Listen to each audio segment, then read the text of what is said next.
Hey all, welcome to A Fistful of Dice. My name is Matt. In this video, we're going to be talking about a really simple technique for sort of laying out encounters and skill challenges and things like that using some things that we've learned in playing Fate Core. We're going to be using Fate-style zones with aspects on them in order to sort of have a kind of tactical, sort of creative feel in combat without actually having a map or a grid and a bunch of minis out on the table. So it's a good kind of mixture of like theater of the mind, but also some kind of tactical stuff. So I'm going to go ahead and show you guys what I've been kind of using lately, and you can let me know what you think.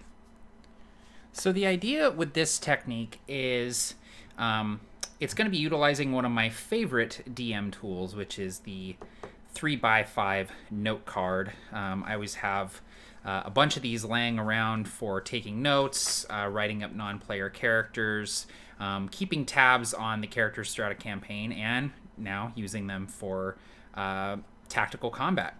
So this is not a new concept. I've seen a lot of people talk about using Fate-style zones in a game like D&D, and actually in one of the PAX Acquisitions Incorporated games, Chris Perkin designed a really cool rotating dungeon layout using Fate-style zones like this, and I've seen a lot of people sort of talk about it since then. This is just my individual take on this technique, and hopefully you guys get some use out of it. So these are a few note cards that I used in a recent game that I ran for my home group.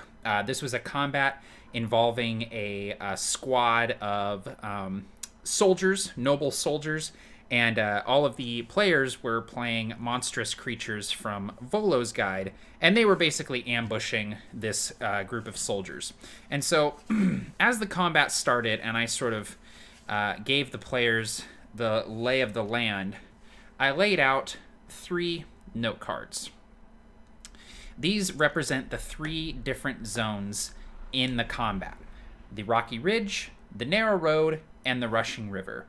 All of these names are descriptive, but they're not, too detailed. They're basically giving you a vague idea of the layout of the battle. And in this case, they're sort of visually telling you the layout of the battle because the ridge is off to the left of the narrow road, which runs alongside a river. And so you're almost sort of getting a sort of visual feel for what the battlefield looks like, and you're obviously not as detailed as it would be if you were using a battle map or a grid or something like that, but it gives you a little more than just straight theater of the mind would.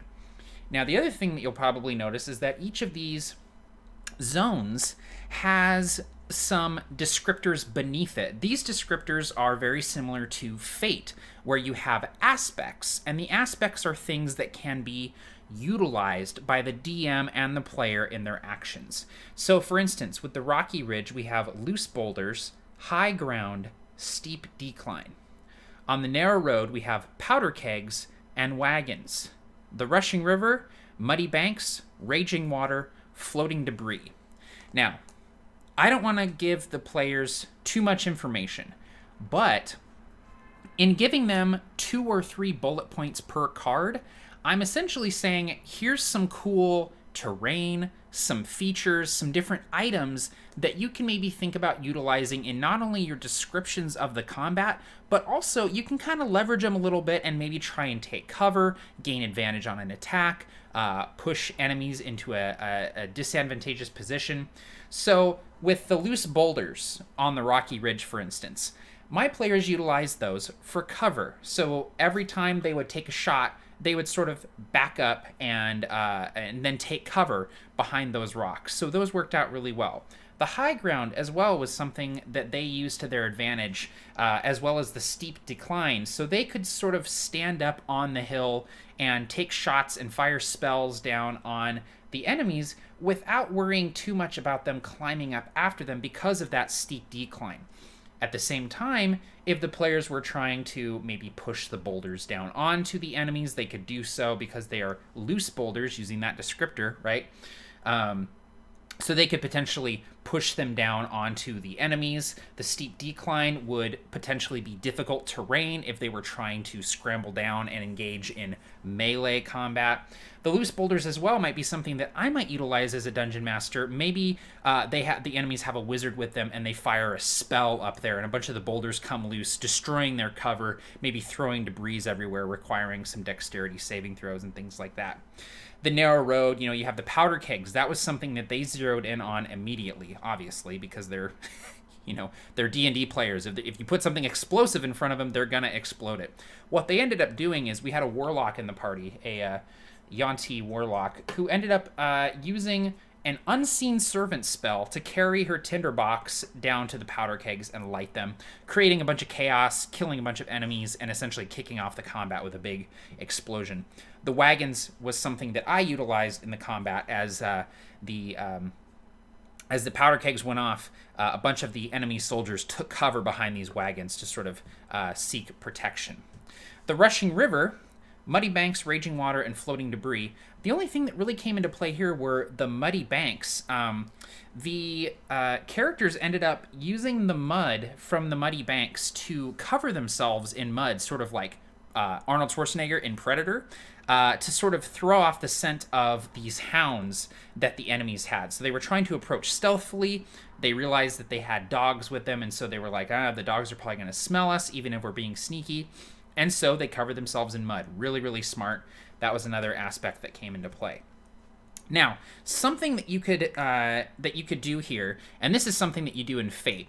So you drop these on the table. You have these sort of descriptors underneath these aspects, right, that can be utilized by the players and the dungeon master in the combat. Let's say that, so they destroy the powder kegs, right? Well, maybe you cross that off and write fiery debris.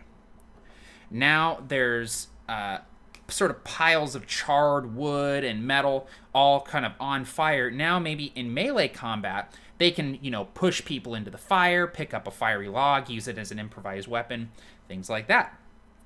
So really versatile, really kind of fun, and it gives your players kind of like, hey, here's some cool stuff you can do in the combat. And then they can then, add on to that and sort of create aspects on their own just with the different actions that they're taking. And, you can go a more mechanical route with this if you wanted to, similar to Fate, where you can use an action to create a new aspect, right?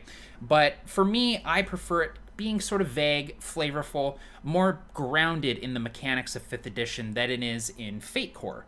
Now, another thing that I ended up doing, and this was sort of a last-minute decision, but I wanted to be able to track what kinds of enemies were in the different zones. And so what I ended up doing was I used these different colored gaming stones, and I had black, blue, and red, and I would have them represent the different classes of enemies. So there might be some basic infantrymen, a blue gem might be a commander, the red gems might be the dogs that are with them.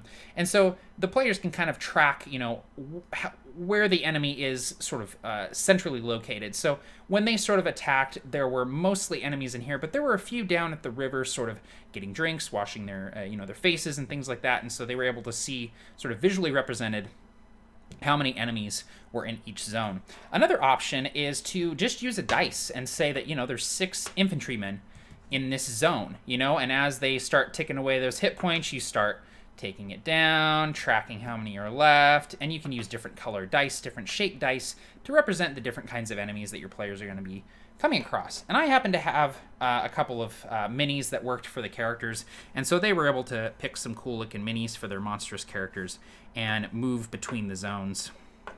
I had it basically so that each zone was essentially, 15 to 30 feet away from each other, and so they could move between the zones using a move action. And if they wanted to dash, they could go between both. Now, moving from this zone to this zone, because of that steep decline, might require something like a acrobatics check or something. So, that's just kind of some basic technique that I've been kind of playing around with. This will work for at the game table, or you can utilize it online a little bit and just give yourself a visual representation and give the players something to kind of utilize in their description, and also to try and gain an advantage and do cool stuff during combat. So if you're looking for a way to spice up your combat but don't necessarily want to get finicky with miniatures and maps, maybe think about using Fate-style zones in your D&D game. All right, guys, that's going to be it for me. I hope you've enjoyed this DM Forge. Take care and happy gaming all.